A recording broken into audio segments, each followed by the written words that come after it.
Good morning, everybody. Excuse me. Surprise! Maulang umaga po sa inyong lahat. Dahil wala pong pasok sa ilang parte ng Pilipinas ngayon dahil sa bagyo, I hope everyone is staying safe and dry. We decided to go on an emergency live because ang dami pong concerns ng unang linggo or unang mga linggo ng klase. So please put in the comment section if I am... Good morning Lola. Good morning Renea Cardova, Mommy Norlene. Good morning. Please tell me if my audio is okay. Please invite your either co-teachers or your co-parents to join the live.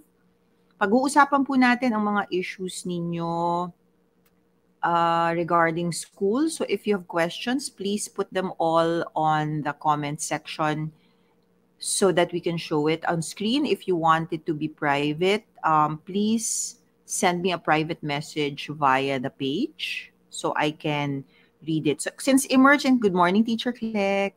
Wala tayong pasok. Since it's an emergency live, sorry sa setup. Naglagay lang po ako ng sweater at nagtimpla ng kape. So sana po may mga kape kayo. Kung may kape kayo, lagay niyo po sa comment yung picture ng kape niyo or nung almusal niyo para ma-inspire po kaming lahat kumain habang nag-uusap po tayo ngayon. So, nag-decide po tayo mag-live today because nung nag-start po ang public school nung August 29 at karamihan ng mga eskwelahan a few weeks ago, marami pong nag-message na either teachers or parents na may mga concerns sila, which is normal because this is the first year that we are full face-to-face. So, it's very normal for school administration, teachers, and parents to have some issues that need to be clarified kasi ngayon nga lang naman sila pumapasok ng F2F. Dahil dyan, gusto ko pong batiin si Ate Sky ni Teacher Click na unang linggo po ng junior high. Junior high na po siya. Preschool pa po siya nasa amin. So kung meron po kayong mga issues, magpapakita po kami ng mga ibang examples ng mga issues ng parents and teachers. Naku, marami pong salamat for joining this live. Bara-bara po, no? Kasi nga po, nung nag-announce po kagabi, kaninang umaga, napag-isip-isip ko na aside from the long video na pinramis po namin sa inyo, I wanted to go on live just to see what other problems we can talk about. We also plan to invite a developmental pediatrician during the next live. Kasi congratulations followers kasi 70,000 na po kayo. Ang promise ko po merong isang special live pag nag-80K. Tapos sabi nga ng asawa ko, bakit ka magla-live hindi ka pa 80K? Sabi ko lang para lang mabawasan yung issues na mapag-usapan on that live because we have guests on that live, developmental pediatrician. I'm trying to get an occupational therapist, a speech therapist since marami ring mga issues on speech, and other people that we can consult. Now, there are people, good morning. There are people who are asking me where my clinic is. I am not a doctor. I am Teacher Tina Zamora. I am a family life and child development specialist, meaning I took my Master of Family Life and Child Development from UP Diliman. And I am currently taking my PhD in psychology in Ateneo. And I have been a teacher for 22 years. Ayan. Okay, so wala po akong clinic. So yung mga nagtatanong po sa akin kung saan sila magko-consult, inimbita ko rin po sila dito sa live. So if you have a friend who's interested or who has questions about their children, please invite them to the live. Okay, so let's start with the first banner. I wanted to show the messages pero kanina parang nagkakaroon kami ng tech glitch. Meron pong mga teachers na nag-message po sa akin kung Teacher Tina, paano po sasabihin sa mga magulang kung meron na kaming napansing kakaiba sa kanilang mga anak? Lalo na po sa preschool or until grade 1. Ang tinanong ko po dun sa teacher ay, kailangan po nating i-qualify yung kakaiba. Hindi po ba? Alam ko po sa mga teachers na nandito ngayon sa live, alam na alam natin, 'di ba? Pag meron tayong nakikitang iba sa usual nating nakikita sa mga estudyante na parang parang meron akong nararamdaman sa estudyanteng ito pero hindi ko ma-pinpoint. Kasi po teachers, hindi naman talaga tayo pwedeng mag-diagnose kahit siguradong sigurado tayo minsan. Ako personally, meron po kaming mga estudyante na siguradong sigurado ako na may learning disability. Pero na nagpunta po siya sa developmental pediatrician, hindi po, wala pong diniagnose. So, posible pong mangyari yon, di ba? Pero ang pwede lang pong mag-diagnose ay ang developmental pediatrician or a child psychologist, which I'm sure will also refer to a developmental pediatrician. Okay? Paano magsasabi sa magulang? Unang-una, hindi po tayo pwede maging vague. Like yung, Mommy, meron po akong kakaibang nakikita sa inyong anak. Okay. Ang nagiging issue po ng mga tanong ng mga teachers ay they are not trained on how to speak to parents. And that is a very important training. We at our school train the teachers on how you should speak to parents because alam niyo po yung ibang parents na nagme-message sa atin ay ang nararamdaman nila ay medyo na nasisisi sila na parang, Mommy, bakit po siya ganyan? Hindi po niyo dapat pinaparamdam dun sa magulang na either kasalanan nila yon, may ginawa silang masama, kung bakit malikot or hindi nakakapagsalita ang kanilang anak. No? Ang unang worry yata ng mga teachers ay, Teacher Tina, meron po akong kinder student, hindi po namin mapaupo. Ano pong gagawin namin? Meron din pong parent na nagsasabi, Teacher Tina, hindi po umuupo sa klase ang aking anak. Ano pong gagawin ko? Okay. Ang tanong ko po dun sa teacher na nagtatanong, ano po ang class management ninyo for children who do not have enough attention for your activities that day? Kasi po, lalo na po ang preschool children, maikli lang po ang kanilang attention span. So, hindi nyo po talaga ine-expect yan na umupo ng matagal na oras sa upuan na hindi siya gagalaw. Kaya po, ang preschool classroom po ay dapat kakaiba ang itsura sa grade school classroom. Hindi po siya yung lahat ng bata nakatingin lang sa teacher. Kailangan po meron po kayong mga nakahandang ibang activity or na paghihiwa-hiwalay niyo po yung mga lamesa at igugrupo-grupo niyo yung mga bata para kukonti lang sila sa bawat grupo. No? Kung hindi po sila, yon, that's one, yung layout ng classroom, tama po ba? Akma po ba yon dun sa edad ng mga bata? Pangalawa, kakaumpisa lang po ng klase. Meron po kasing mga magulang na para lang makita niyo yung banner din, ano. Ay, okay, sorry. First week pa lang daw po first week pa lang po ng school, pinapag-sped class na ang kanilang mga anak. Okay, teka, ano ko lang muna. Ayan. Okay. I will show this banner. Okay, first week pa lang, pinapadiagnose na. Actually, first day pa lang ng public school, kinakausap na ng isang teacher yung isang magulang na parang kailangan nyo na pong magpatingin sa doktor. Unang araw pa lang po ng eskwela. Galing po sila sa 2-year lockdown. Ang tanong ko po dun sa magulang, pwede po nating tanungin yung teacher kung ano yung expectation dun sa preschooler na 2 years na sa pandemic at ngayon lang po papasok. Ang expectation po ba nila wala ng separation anxiety on the first day? Or ang expectation po ba nila ay dapat nakaupo na ng matagal on the first day?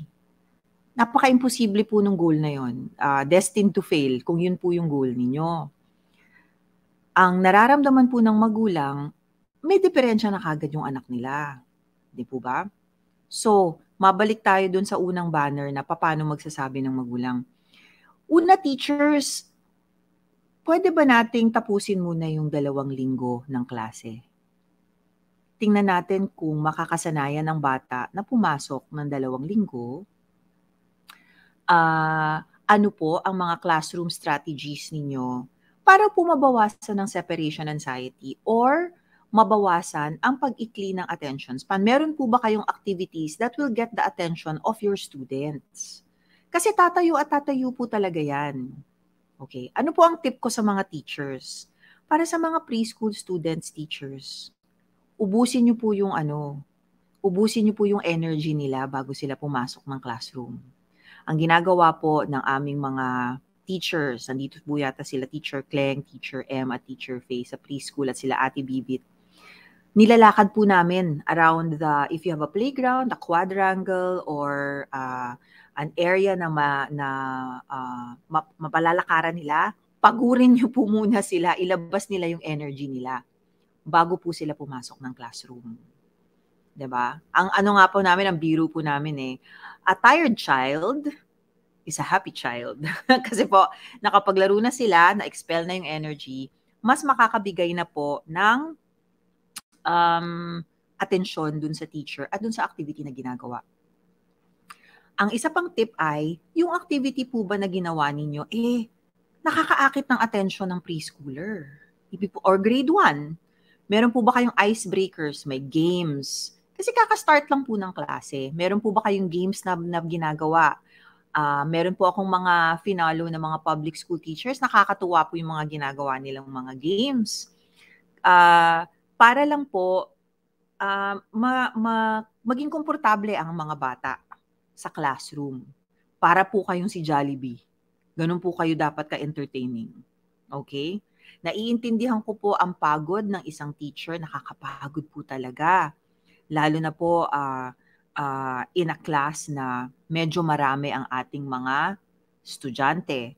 Ang tip po namin sa maraming estudyante, igrupo niyo po sila ng maliliit na grupo. Okay? Ang mix ng grupong yon ay kung merong tahimik na bata, medyo may mas maingay na bata, at medyo may isang batang kailangang bantayan, i-mix niyo po sila sa isang grupo. Okay? Ang goal natin ay homogenized yung group. Bibigyan niyo po sila ng table activities or puzzle para lang po ma-attract ang kanilang attention bago po kayo magsimula ng klase.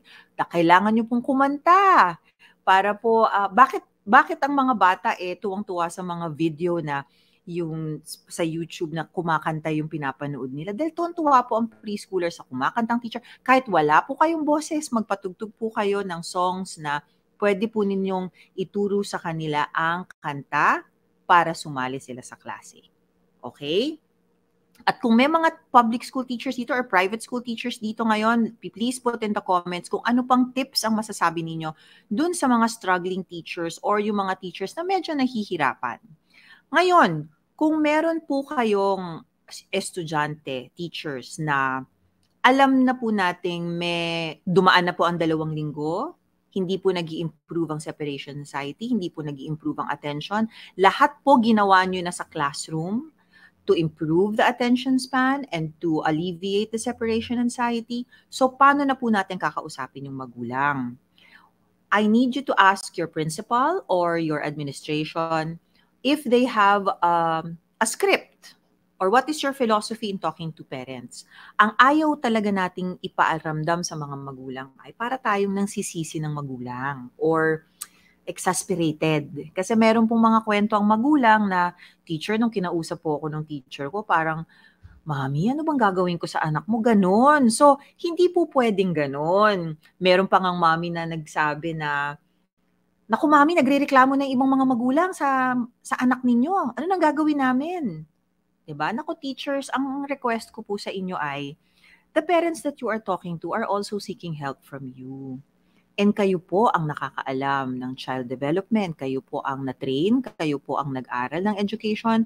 Alam ko po mahirap ang trabaho natin. Pero kailangan po halinhinan tayo, kasama natin ang mga parents at makipag-partner tayo sa kanila para makapagtulungan kayo to achieve your goal for your student. Okay? Yung iba po kasi mga teachers daw, tama ba to na pinapauwi na on the first day pag hindi na po nila ma-handle? Kailangan po mahirap po talaga pero kailangan po natin gumawa ng strategies in order to alleviate the separation anxiety and to lengthen their attention spans. Ngayon, ayun po yung side ng teacher. Ano naman po yung side ng parent? Okay, so hanap po tayo ng banner for the parent naman. Ito yung, yan. Okay. Before we go to the parent side, I'd like to check on the, ang ganda. Wow, thank you so much. Ang dami po natin ngayon sa live. I just want to read some of the, or show some of the comments. I am blessed nakita ko kayo sa TikTok kasi I'm sure marami po akong matututunan from you. Thank you, Mommy Angeline. So everybody, we're also on TikTok. We're also on YouTube. Please follow and subscribe in those channels because there are content that is specified only for YouTube, specified only for TikTok, and specified only for Facebook. Ayan. Iba-iba po kasi yung audience sa bawat platform. Teacher, ayan. Papakilala ko po yung asawa ko. Ayan siya. Dahil emergency live. Mommy Sai, yan exactly Teacher Tina yung ginawa sa daughter ko sa public school nung ipapasok ko sana sa kinder. I think ang ibig pong sabihin ni Mommy Sai ay kinausap na po siya na magpa-diagnose na kayo kaagad. Wala pa namang 1 linggo na pumapasok no ang kanyang anak. Kaya na-disappoint ako ipasok sa public school. Alam niyo, okay naman po ang public school. May mga teachers po kami sa private na lumipat ng public school. Okay naman po sila. Kailangan lang po talaga kausapin natin ng mahinahon ng ating mga teacher at klaruhin kung ano ba ang kanilang regulations regarding your issues. No? Yun po ang una natin gawin. Teacher Tina, paano po kaya maiko-correct yung anak ko? Parang wala po kasi siyang natatandaan sa lahat ng tinuturo namin sa kanya. She's been away from us for 7 years. Nung April lang po namin siya nakuha permanently. Pero sobrang tigas po ng ulo, hindi po sumusunod. Mommy Zid, I'll put a pin on your comment and then babalikan ko po kayo after a while, no? Okay. Maganda po yung question ninyo. Teacher Tina, nag-a-accept po ba kayo ng invitation para maging speaker? Opo. Nandyan po yata yung email ko and you can also message me privately. Ayan. Teacher Tina, ask ko lang po kung pwede bang gawin sa anak ko kasi ayaw niya sa teacher niya na masungit. Miss Tapia ba? Nako, dinedate ko yung sarili ko. Alam niyo na yung edad ko pag sinabi ko Miss Tapia. Sinabihan ko naman siya, okay lang yun at bahagi yun ng buhay estudyante. Lilipat na lang daw po siya ng ibang school pa-help po sana. Meron po kayong maririnig ng mga I'm bored, mommy, masungit ang teacher ko, ayokong napapagalitan. Tama po yung sagot ninyo na it's really part and parcel of school life and to give your teacher a second chance. However, we also need to tell the teacher on the feedback of our children para lang malaman din. Kasi may mga ibang bata kasi, mommy, na medyo sensitive sila sa taas ng boses ng ibang tao dahil syempre 2 years po nilang kayo lang ang kasama. At kung mahinahon po kayo sa bahay, medyo mahinahon lahat ng tao magsalita, tapos papasok sila ng eskwelahan, napakalakas ng boses ng teacher. Kagaya ko po, laging sinasabi ng asawa ko, lakas ng boses mo, mami, pag lumalabas kami. Kasi sakit po naming mga teacher yon. So minsan siguro nag-a-appear po kaming masungit. Kaya sabihin rin po natin sa ating teacher, mahinahon din po nating i-explain sa ating mga anak na baka hindi lang nila nakakasanayan yung lakas ng boses. 'Di ba? Pero i-validate po natin na thank you anak, na tinrust mo kung sabihin yan. Kausapin po natin si teacher. Okay? Nako, lahat po ng bata gustong ayaw pumasok, I'm bored, I want to transfer school. So, kailangan tama po yung ginawa ninyo, naging objective kayo. Tingnan po natin muna lahat ng possibilities bago po tayo mag-decide ng major thing na ganyan. Okay? I actually recommend other teachers to listen so that you can be inspired. Oh, thank you, Teacher Lisa. Thank you so much. Thank you so much. Ayan, ako nandito na yung mga friends mo, Teacher Lisa. Maraming salamat. Maraming salamat. Watching from Palawan. May isa po ako yata watching from Pangasinan. So, sana sa Palawan ay hindi maulan. Maulan po dito. Hindi naman, mas malakas yata ang ulan kahapon, mga teachers and parents. Okay. So, pumunta po tayo sa susunod na banner. Doon naman sa side ng mga magulang. Okay. Ito. First week pa lang pinapadiagnose na. May mga magulang po na nag-message na unang araw pa lang, nilalagay na po sila sa SPED class. Okay. Ngayon, kausap ko po ang isang public school teacher. Tinanong ko kung iba-iba po ba ang regulations per public school regarding SPED classes. Pag-usapan po muna natin yung public school kasi marami po dito yung galing sa public school, including teachers, no? Meron daw po kasi silang mga estudyante unang-una, pag dumadating, umiiyak, inuuwi na ng magulang. So, hi, Teacher Camille, we miss you. Inuuwi na po ng magulang, pinapabayaan na po muna nilang umuwi. 'Di ba? Ako, ako ay encourage ko yung parent na sana hindi muna sila umuwi. Sana magstay sila, kahit nga po umikot-ikot muna sila sa eskwelahan para makasanayan nung anak nila yung lugar, 'di ba? Meron naman daw kasing mga public schools na kaya kahit ilang araw pumasok na umiiyak, 'di ba? Pero yung worry ko po dun sa isang issue ng isang magulang ay nung in-observe daw niya yung classroom ng kanyang anak, wala pong tumatahan sa kanyang anak nung umiiyak sa loob ng classroom. Tapos pinagbabawalan pa silang pumasok. Okay, so if we check all the stakeholders in that classroom, tinanong ko ilan ng estudyante, mga 20 raw sila sa classroom in a preschool class or I think it's a grade 1 class kasi 6 years old na po yung anak niya. Nakita niya umiiyak lang tapos walang tumatahan na adult. So, ang masakit po yun sa puso ng magulang na makikita niya yung anak niya tapos wala man lang tumatahan. So, ano po ang classroom management sa classroom na yon, no? Kung teacher, kung na-overwhelm po kayo sa dami ng estudyante at hindi niyo po mapatahan, I suggest, payagan niyo na po munang pumasok kung sino man yung naghatid. Kasi first 2 weeks pa lang naman po ng klase. Para lang po tumahan kung hindi po natin mapapatahan or matutulungang tumahan. No? Naiintindihan ko po kasi na marami kayong estudyante, baka hindi ninyo maasikaso lahat. Payagan na lang po natin yung caregiver na pumasok. Para mapatahan lang. Tapos sasabihin natin we can tell the student that, nandito si nanay ngayon, bigyan ko kayo ng 10 minutes tapos redirect to an activity na exciting. Napipiliin ng bata yung activity na yun. So kahit po umiiyak pa siya, aalis na si mami, or si nanay, or si tatay, yun na yung time na pwede nyo nang asikasuhin yung bata. So yun po yung worry ng ibang mga magulang na hindi napapatahan nung teacher yung nagsiseparation anxiety. Worse ay, sinasabi na kaagad na pumunta na kayo sa SPED class. Na hindi ko, actually, teachers, I have to admit, I do not understand the term SPED class for all public schools kasi iba-iba po kasi yung definition niya. 'Di ba? So if someone can explain it to me in the thread or I can talk to a public school teacher, depending on the public school, what does that mean? No? Pero wag po natin tatanungin na magpa-diagnose kaagad nang wala pa kayong time to observe the child. Kasi kakapasok lang niya. Di ba? Paano po, I think, hindi ko po nasagot kanina ay what is the best way to talk to them. So, hindi po natin sila ipapa-feel guilty. The best way to talk to them, teachers, ay maghanda muna tayo ng listahan ng mga profesional na pwede nilang ikonsulta bago nating sabihin, magpakonsulta kayo. Napakahirap po ng statement na yon para sa magulang na papupuntahin nyo sila to somebody na hindi rin nila alam kung saan nila hahanapin.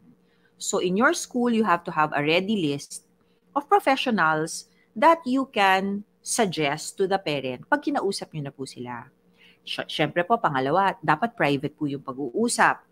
'Di ba? Dapat parang parent-teacher conference. Ang una niyo pong sasabihin sa kanila, Mami, na obserbahan lang po kasi namin itong mga bagay na ito. Hindi po namin siya napapaupo or hindi po siya nagsasalita. Or may mga parents na nag-message na medyo nabubulol po yung mga 5-year-olds nila ngayon or nahihirapang umupo ng matagal. Ito po yung observations namin. Ngayon po, ito po yung options natin. Pwede po tayong kung alam ko po mahal po ang developmental pediatrician assessment. Medyo mabigat po siya for most families. So ang tanong ko po ang susunod sa mga teachers ay, meron po ba kayong guidance counselors sa loob ng inyong paaralan na pwede munang puntahan ng mga magulang? Dahil kasama naman yun dun sa service ng school. Pwede po ba silang magpunta at magkonsulta muna sa guidance counselor ng eskwelahan? At baka po kasi ma-alleviate na from that point, no? Bago po sila magpunta sa developmental pediatrician. Bago po tayo mag-push for a developmental pediatrician diagnosis, sigurado po tayo na meron na po tayong checklist na pwedeng dalhin ng magulang dun sa DevPed. Na, doktor, ito po ang obserbahan ng mga teachers niya or mga guro niya sa classroom. Kasi po, pag pupunta po kayo for a diagnosis, magtatanong rin po yung DevPed ninyo, paano siya sa klase. So at least ready na po kayo at may dala kayo. So yung mga teachers din, ang suggestion ko, mag-prepare na po kayo ng assessment or log or observation log nung mga inobserbahan ninyo dun sa inyong mga estudyante. Okay? I'll just remove this banner and read the comments that we can show. Thank you so much. I think we have more people today than the first planned live. So, maraming salamat po at alam naman natin na marami talagang issues pag papasok na sila dahil nga 2 years nga naman silang naka-lockdown. 'Di ba? Extra grace required po talaga. Teacher Tina, ask ko lang po, anong pwedeng gawin sa anak ko kasi ayaw niya sa... Ay, sorry po, nabasa ko na po pala ito. Listening, okay, sorry. Okay, here. Ask ko po, kayo sa mga private school para maging aware din po yung mga teacher if ano dapat ang gawin sa mga bata. Kasi sa panahon ngayon, parang hindi na po kaya ng teacher i-handle ang mga bata, lalo na po sa grade school. Alam mo, mommy, whether private or public, may burnout po talaga ang teachers ngayon. Mahirap po talaga. Ang biro nga po namin, alam nyo po, pag pumapasok po ang magulang sa classroom namin, kunyari po, iniimbita namin sila or binisita po nila ang kanilang anak. Ang lagi nilang tanong sa amin ay, teacher, paano nyo nagagawa yan araw-araw? So kayo po, hinahandle nyo po yung anak ninyong iisa or dadalawa. Kami po marami. So, as I mentioned earlier, classroom management training, pero ang number one encompassing, kailangan po passionate kayo sa pagtuturo. Kasi napakahirap po talaga magturo. Passionate with your students, passionate with training, passionate with understanding families. Yun po, importante po yun na ang inyong estudyante ay galing sa isang pamilya na kailangan din po nating intindihin. Meron po tayo galing Davao, Montalban. Okay, hello. Saan po kayo nagtuturo? Meron po kaming eskwelahan sa Quezon City. Ang pangalan po ay Nest School. It's been up for 22 years. We also have a Facebook page for that school. Yes. Please visit the Facebook page. Marami rin pong matututunan ang mga teachers sa Facebook page ng Nest School for Whole Child Development. Kasi nilalagay po natin ang pictures ng mga activities ng mga bata doon. Hello, Ate Grace. Nako, alam nyo, bantayan ninyo ang pagbubukas ng bridges, ha? Yang si Ate Grace, siya ang pinakamagaling na SPED teacher. So, if you have children with special needs, please look for Bridges School with Teacher Grace Reyes. Ayan. Watching from Baler, Aurora. Hello. Thank you, Teacher Tina, lahat ng advice. Alam nyo po, nakakatuwa yung ibang followers kasi sinasabi, Teacher Tina, alam mo, wala kaming anak pero nakikinig kami sa'yo. Meron po yata nakakahinahon daw yata yung boses ko. Okay, Mommy Heart, hi po ma'am, may anak po akong may autism, grade 5 na po siya, kaso ayaw niyang sumulat, pero marunong naman po siyang magbasa. Ano po dapat ang gawin?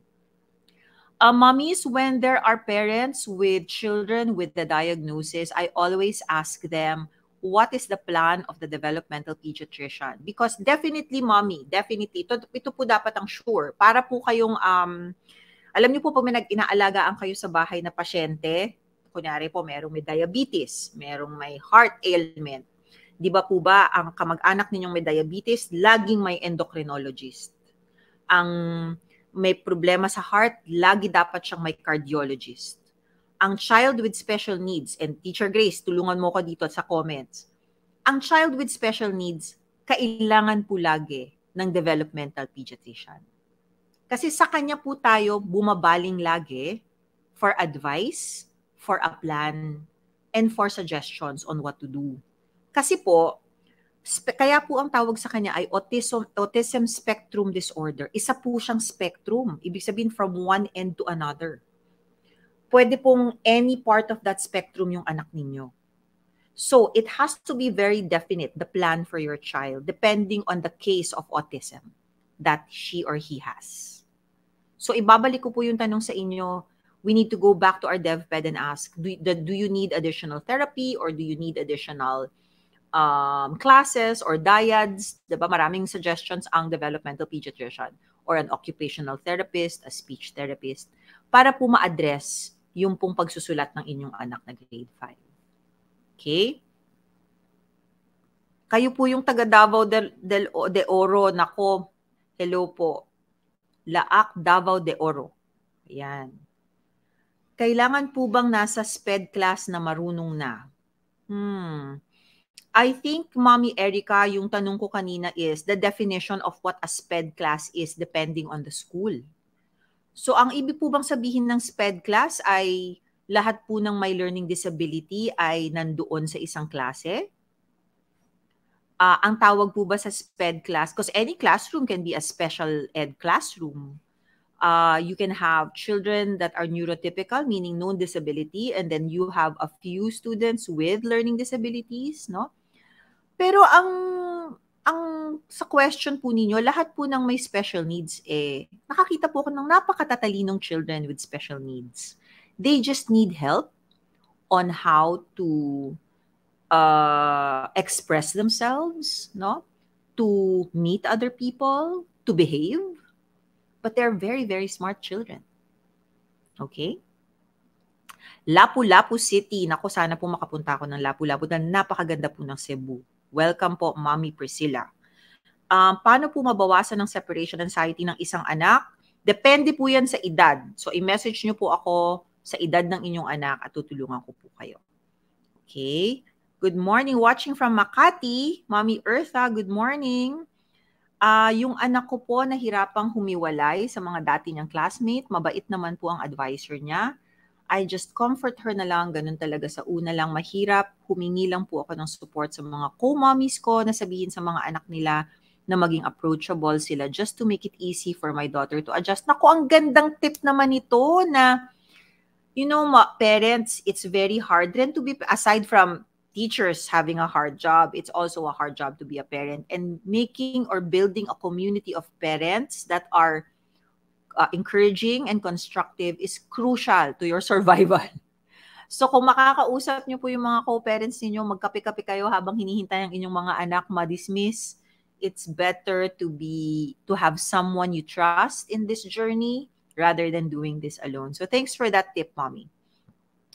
Hello po, paano po maturuan mas maging matyaga pa magsulat? Naku, marami pong issue yung mga nagsusulat, ano?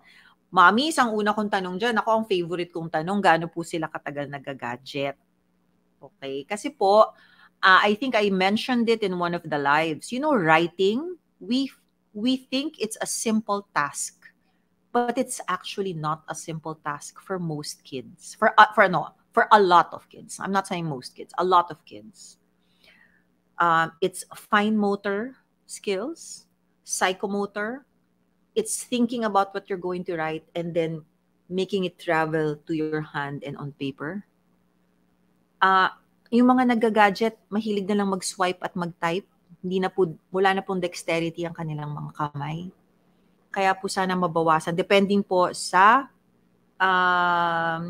senior CASA. So, nasa Montessori po siya. Newbie student. Ibig sabihin, bata pa po ito. You know what, Mommy? Instead of focusing on writing, let's strengthen the fine motor skills with clay, painting, something that they will enjoy first. Miraculously, the writing will follow. So let's not be too concentrated on writing per se. but strengthening their fine motor skills. Watching from Santiago, Chile. Hello, Anne. I love you. Thank you so much. Hello to Gary. Teacher, yung anak ko po is first day pa lang sa grade 1. Pinasundo ng teacher after 2 hours pa lang dahil libot na daw ng libot ng classroom. Binigyan na po siya ng isang araw para kung mag-iiba daw po ang attitude. Kaso nag-decide po kami na i-pull out sa school dahil naramdaman po namin yung pain dahil pinaramdam po ng teacher na rejected po ang anak namin. Yun po ang thank you for sharing this, Mommy Mishi. Yun po talaga ang hindi po dapat pinaparamdam ng isang guro sa isang magulang. At lalo na dun sa bata, that there is something wrong with them. When in fact, it's only been the first day, the first 2 hours, and yet he was already labeled as somebody who cannot sit still. I pray that the teachers, I pray your teacher, Mommy, is listening today, ha? Pero ito po ang perspective ko dun sa kabilang side, dun sa teacher side. Depending on the philosophy of the school, depending on the number of students that they have, depending on their belief system, a lot of schools, sadly, it's really just for obedience, that they have to obey right away without the teacher understanding the students. So I call on a lot of the teachers today and now na intindihin po natin ang ating mga estudyante, ang ating mga pamilya na pumapasok na it's not wrong going around the classroom. It is not, especially for a young child. It is very normal for them. It is how you laid out your classroom to make them succeed in that classroom. Going around and around is not something bad. Okay? What we need to ask ourselves, teachers, first is, what can we do to get their attention so that they will not go around and around? Let us not pass the labeling on the child and the blame on the parent. Okay. Thank you, Mommy Mishi. Balitaan mo kami kung anong nangyari dun sa nilipatan mong eskwelahan. Okay? Hello po, teacher. As parents din po, maging open din po tayo sa na-observe natin sa mga anak natin. Mommy Let, thank you for this tip. Let's communicate properly. Huwag natin ipipilit. For example, may sinasabi si teacher na ganito yung ginagawa sa school. Sasabihin natin na hindi po siya ganon. Wala naman pong ganon kahit nakikita. Thank you. This is a prayer answered na tip because there are some parents who do not listen naman dun sa observation ng teacher. Because there are very good teachers that would want to reach out and talk to the parent and say, Mommy, ito po yung naobserbahan namin.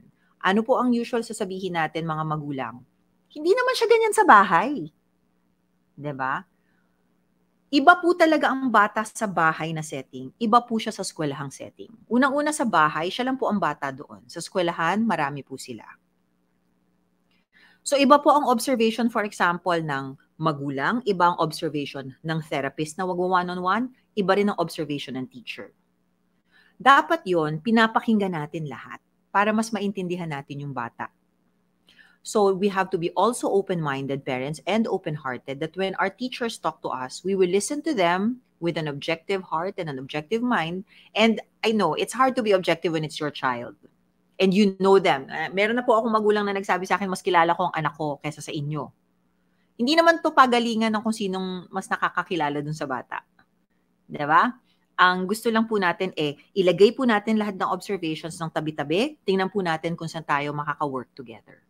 Thank you for that, Mommy Leth. Okay. Ma'am, isang school na kailangan muna sa consultation ng isang specialist na doktor bago ipasok sa school.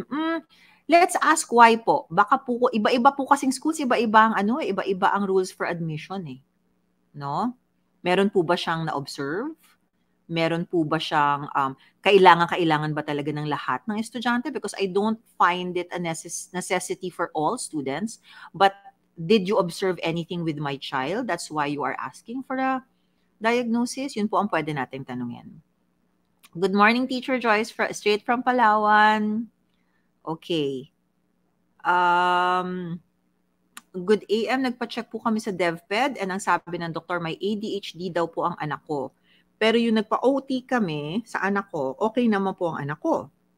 Ang sabi ng therapist, parang excited lang daw po talaga ang anak ko sa paglalaro. Gawa only child po kasi and wala po siyang nakakahalumilong mga bata ng same age kasi sa school lang po talaga siya makulit. Okay, so this is a case of the DevPed said diagnosed with ADHD, goes to the occupational therapist. The occupational therapist, there's nothing wrong, says there's nothing wrong. And it might be because she's an only child. I would still go back to the diagnosis of ADHD. If we do not believe the ADHD diagnosis, my push, mommy, is we get a second opinion. Okay, para po lang talagang sakit ng katawan. Parang hindi ako komportable teacher doon sa sinabi ng doktor ko. Can I get a second opinion? You can actually even have a third opinion. Diba? Kung hindi po talaga fit yung choice ninyo of developmental pediatrician. Okay? Mami Madeline, good morning, Teacher Tina. Ask guidance po on how I approach or ask the teacher of my son. My son is in grade 2. Sinabihan daw siya na di siya kasama sa honor roll in their 3rd week pa lang. 3rd week pa lang? Hindi na siya kasama sa honor roll? I think it's very unethical. Please enlighten me po. Thank you. I need to ask that teacher, what was the purpose of that statement, Mommy? Can we ask the teacher if she really said it and why? If she really said it, I see no justification for the statement. Nawala na siya sa honor roll. Okay? But thank you for sharing. Ito po yung mga messages. This is the type of messages I get on a daily basis. Alam niyo po kung ilang messages ang nakukuha ko or questions a day na sinusubukan ko po talaga sagutin lahat. Siguro po mga 50 to 70 a day. So that's in all channels. That's why I love going through this live na nakakapit po talaga lahat ng nanonood. Ma'am, ang sakit po sa akin bilang magulang na tinatanggihan po ang anak ko na 5 years old sa school, tapos dinala ko sa SPED school, di rin kami tinanggap. Pinababalik kami sa school. Yung 6 years old ko po, buti po tinanggap naman po siya sa grade 1, pero hindi daw nila mabibigyan ng grade. I think, Mommy Janice, my question is, does your child have a diagnosis? Because sometimes it is better to know the label. You have to name it. This is a statement I say to some parents. You have to name it to tame it. It's easier if we know the diagnosis in order for us to know the recommendation. So, mahirap po yung naglilipat po tayo ng school, hinahanap natin ng solution when in fact hindi po natin alam yung problem. So, it's really better to get a very clear diagnosis. Hello from Bukidnon. Hello from Mindanao. Ito. Nako, thank you, Teacher Kleng, na siya po kasi ang in charge sa social media ng Nest School. So, yan po ang eskwelahan ang munti naming eskwelahan sa Quezon City. Okay. Gusto ko lang po sanang malaman if kailangan pa ba talagang i-apply sa public school yung mother tongue na subject. Nahihirapan po kasi ang grade 1 student, lalo na sa math subject. They changed the curriculum, pero pang next year pa po ito. Kung nahihirapan po ang grade 1 student ko sa math subject, ang ibig niyo po bang sabihin ay English po ang pagturo dun sa math? Message niyo po ako, Mommy Aris. Yung anak ko pong na-diagnose nung last year ng grade 1, nagtatantrums kasi di namin pinadiagnose naman siya. Okay naman siya ngayong grade 2, hindi na siya nagtatantrums. Thank you, Mommy Georgie Lynn. This is a good example of minsan we jump the gun on asking a parent to have a diagnosis, but in fact, we haven't tried things in school to figure out if the diagnosis is really needed. Kasi minsan po talaga, like kunwari, meron po akong message na, bakit po nagtatantrum ang 1-year-old ko? Talaga po nagtatantrum ang mga 1-year-old. Diba? In this case nga, grade 1 nagtatantrum pa. Diba? Pero nawala po siya ng grade 2. So, hindi po pare-pareho ang mga bata, hindi po pare-pareho ang range ng pagtatantrum. Pero ang teacher po kailangan matuto kung paano basahin ang behavior ng ating mga estudyante. Muna, bago po tayo mag-encourage ng diagnosis. Okay. Hi po, Teacher Tina. May anak po akong grade 1. Excited po siya nung first day of school, pero ngayon ayaw na niya mag-school. Ang reason niya, pagod na siya magsulat. Any feedback po? By the way, nag-transition po kami from homeschool to public school. Thank you po.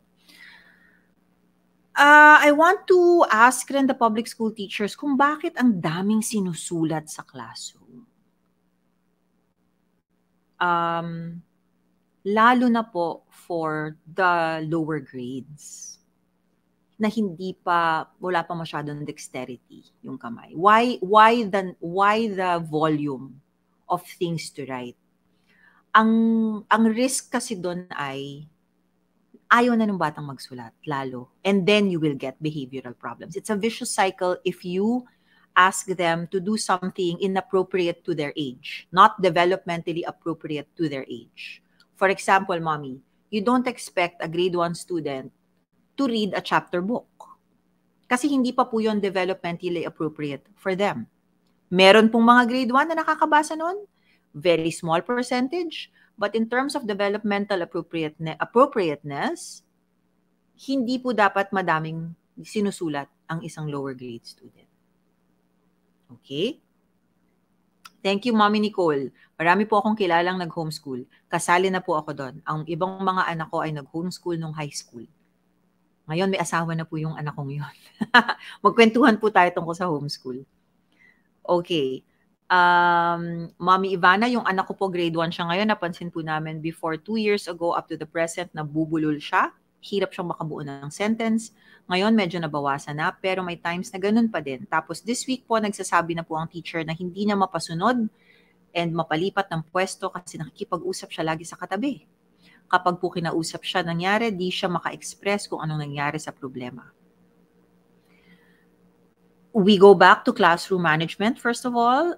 Second, but the most important thing here, mommy, is if we have doubts regarding the speech, we need to go to DevPed just to check physically the mouth or a pediatrician. Because as we discussed in the last live, meron po minsan nakikita sa tongue or sa throat or sa loob po ng bibig na biological or physiological muna na nakaka-affect ng speech.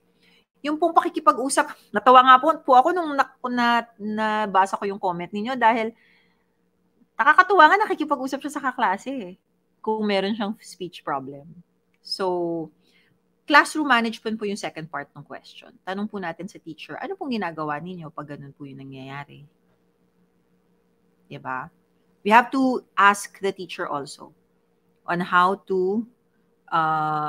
they handle it. Oh, thank you. This is Teacher Joyce. She was our teacher, one of the best grade school department heads that we've had. Syempre, magaling din yung pumalit na si Teacher Mitch, di ba? Please help po sa question ko. Nasagot ko na yata, no, Mommy Zid? Okay. I'll get it's already 9:48 and we're still 200 strong. So, thank you so much.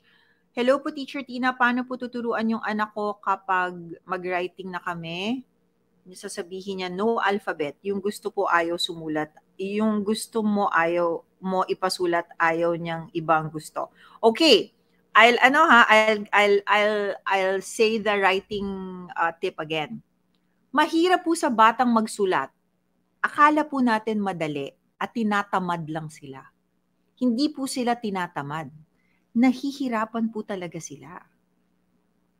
Okay, so I've coached some parents in the direct message. I think it's Mommy Diana that was messaging me, and she sent me videos of her child tracing letters, etc.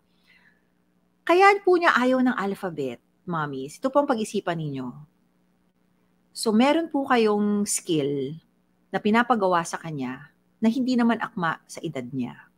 Pinapasulat nyo kagad ng letters. Na hindi pa natin tinuturuan magsulat ng lines. So gusto natin letter A na, pero yung letter A is composed of lines. And they still don't even know how to draw the lines. But we want them to make an A, 1, 2, 3. It's very difficult for a young child. Which is why they say, ayoko nang magsulat at ayoko na ng alphabet. Yun po ang isipin natin mga magulang. Pag ayaw po nilang magsulat, hindi po sila tamad. Ayaw po nilang magsulat, dahil hindi pa po sila handa dun sa pinapasulat ninyo. Ngayon, may magsasabi, pero teacher pa, bakit po yung mga kaklase niya nagsusulat? Natanong na po ba natin yung mga kaklase niya kung gusto nilang magsulat? I'm sure there are children who are very obedient and they hate what they're doing. What we want to encourage mommies is lifelong learners. We want them to enjoy what they're doing. And we need to prepare them step by step. So before a letter, teach them how to write a line.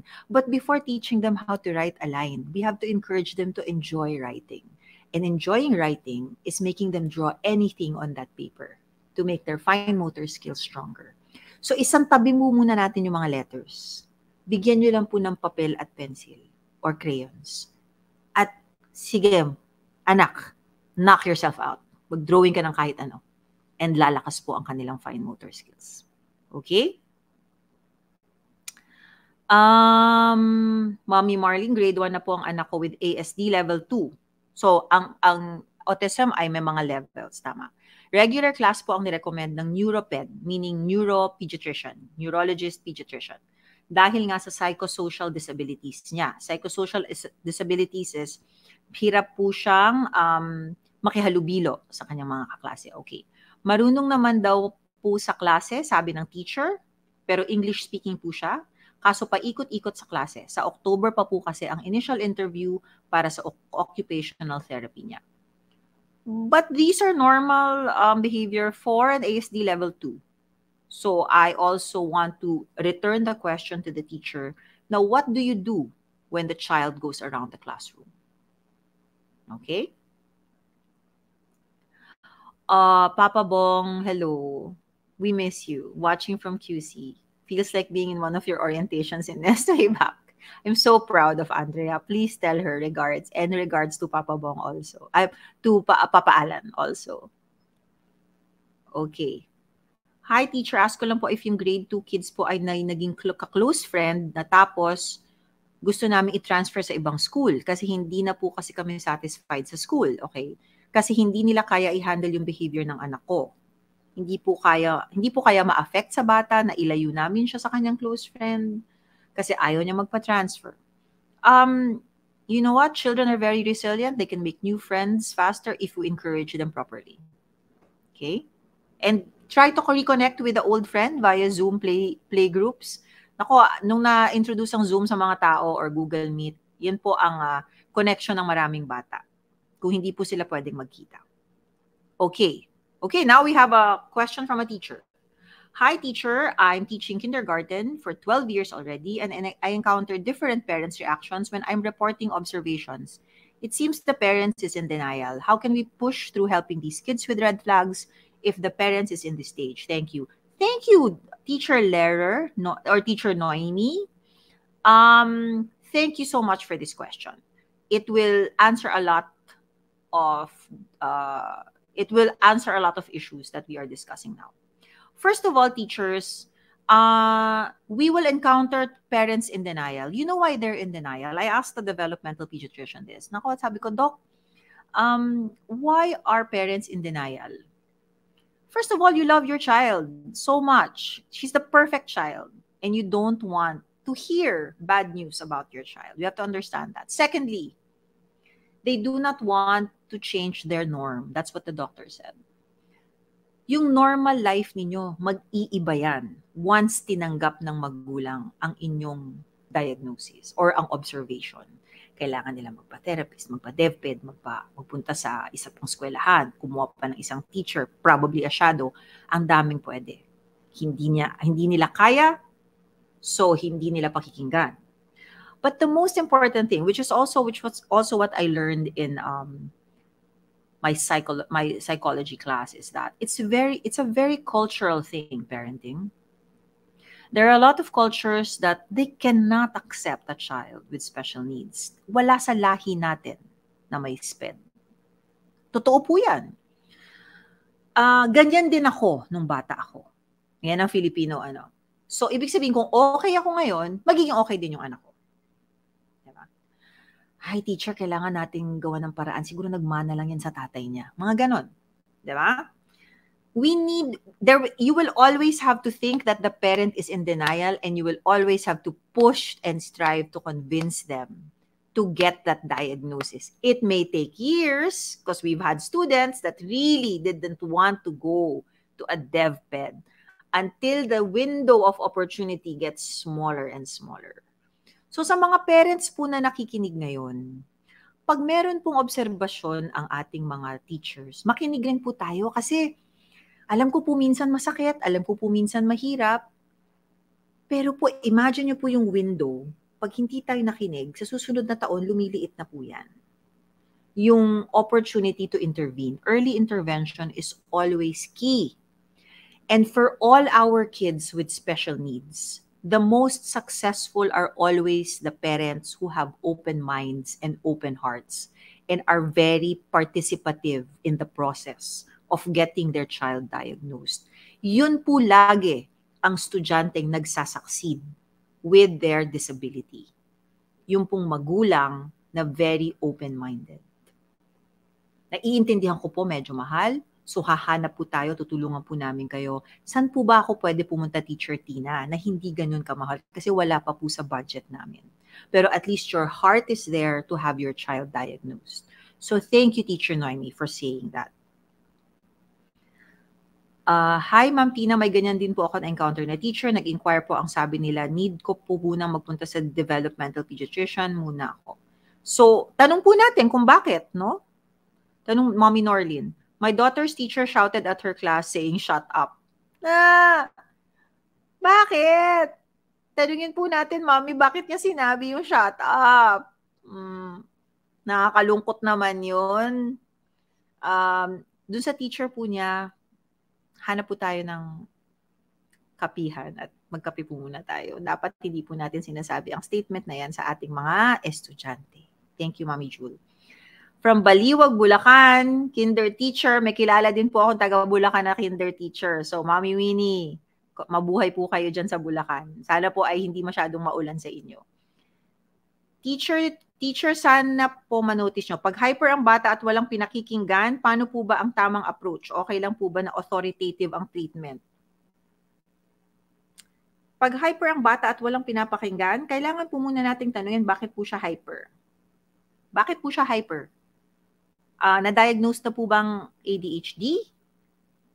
Bakit po natin papagalitan kung alam po natin na may issue about attention or hyperactivity? Kasi, Mommy, hindi rin po nila nakokontrol yung impulses nila. I understand you want to be an authoritative. Akala po kasi na ibang mga magulang, authoritative means that is the extreme measure of parenting.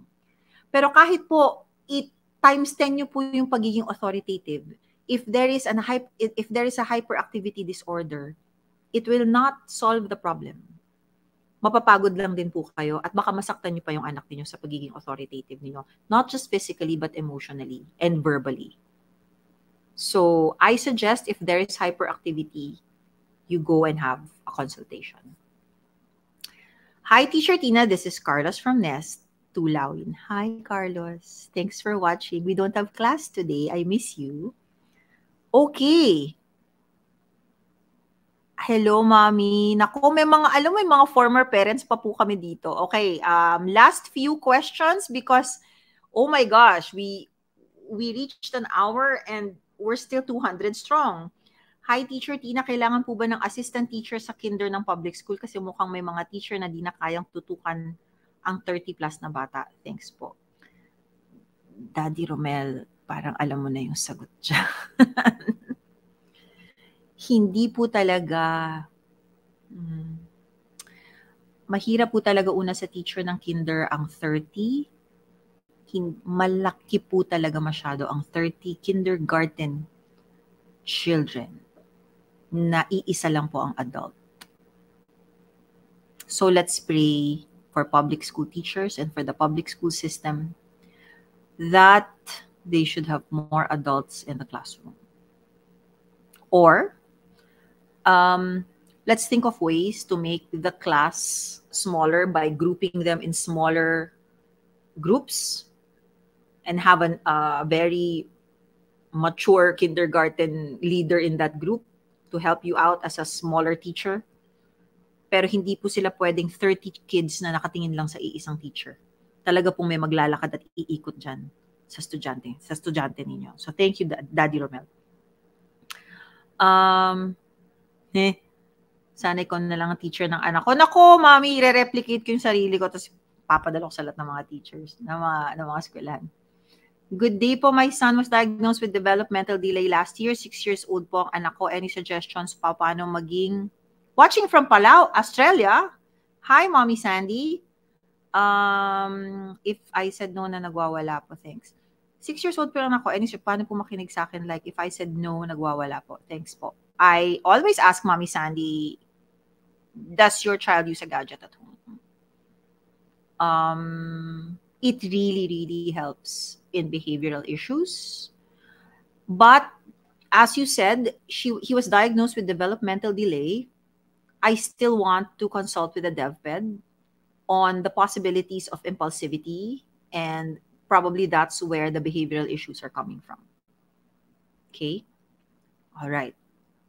Hi, teacher. Public school teacher here. To be honest po, sa class ko, we play, they enjoy. Teacher Joy, thank you so much for always commenting on the post. I really love it when the teachers are there. I give them choices what to play, I engage them, pero pagdating talaga po sa ibang grades, di na sila nagpe-play. And yun din yung ayaw ko po, na hinihirit kaming maging reader and good writers na ang mga bata. Very traditional way. That's why gusto ko po lumipat sa mga school na hindi masyadong traditional ang way of teaching. Nako, Teacher Joy, I hear your prayer. It's good that you make you play games and you make them enjoy. There's a TED Talk by Sir Ken Robinson that you should watch. It's called School Skill Creativity by Grade 5. So yung creativity na in-encourage ng mga preschool teachers, parang namamatay yun by Grade 5. Sabi niya, 10 years old. Kasi nga parang magiging masyadong traditional na yung expectations natin sa mga bata. But philosophy is also very important. So, dapat ang isa pong eskwelahan ay iisa lang po ang paniniwala. So, kung progresibo po ang isang eskwelahan, kailangan progresibo po lahat ng levels. Kahit nasa ilalim pa kayo ng lahat ng DepEd. Okay? Mommy Nicole, salamat po, Teacher Tina. Actually, name lang po ang pinapasulat ng teacher sa public school, and ang nagiging problem is iyak na siya ng iyak every time na papasok kami sa school. Thank you, Mommy Nicole or Teacher Nicole. Kung name lang po ang pinapasulat, okay, pero gaano po kahaba yung pangalan niya? Hindi po ako nagmimilosa po. It really depends if that child is already has strong fine motor skills. Sometimes we start with only the first letter of their names, and then later on, Teacher Glenn will support me on this. What we do is we have whiteboard templates already with their first names. So mas bata, mas maikli. So, ibig sabihin, for kinder, first name lang po nila. Tapos, pahaba ng pahaba yun as the year progresses. You cannot expect them to write their whole name on the first day. So, first name, second name, last name. All templated muna until they can do it independently. Okay? Yan. O, tama rin yung sinabi mo, Teacher Joy. Fine motor, tear paper, cut paper, Play-Doh before training them to write. Okay. Alright. So, yung iba pong mga questions, very similar to what I've already asked. But I will try to answer them one by one offline. Because I know that, pag umuulan, gusto ko naman ma-enjoy ninyo ang inyong mga anak dahil wala pong pasok today. Thank you so much to all the followers of this page. Alam niyo po, 70,000 na po tayo. Wala pang isang buwan. Ayaw nga maniwala ng asawa ko na sinabi kong we've hit 70,000. We, I think, have 1,000 to 1,500 followers per day additional. I'll try to make longer videos on YouTube. The shorter videos are on TikTok. Because we want to reach as much teachers and parents as we can reach. The community is so loving. Yung mga hindi loving, okay lang. okay lang. May filter naman ng Facebook sa mga hindi loving. But most of the 70,000 followers are so participative, loving, cooperative. Look at this. We've been talking for 1 hour and it's 200, it didn't wane. So, marami pong salamat. Sana po ay makilala ko kayo in person. Lahat kayo. Sana may meet and greet. Ang dami kong iniisip. Sana marami akong makausap ng mga teachers. Teacher Alpha, thank you for joining. Ang dami mong tinulong din sa akin. Teacher Alpha is one of the best public school teachers we have. But thank you so much. I still promise to go live by the 80,000 mark, and I promise to get professional guests to help us with our questions. Maraming sa enjoy your day. Keep safe, stay dry, and thank you so much for joining me today.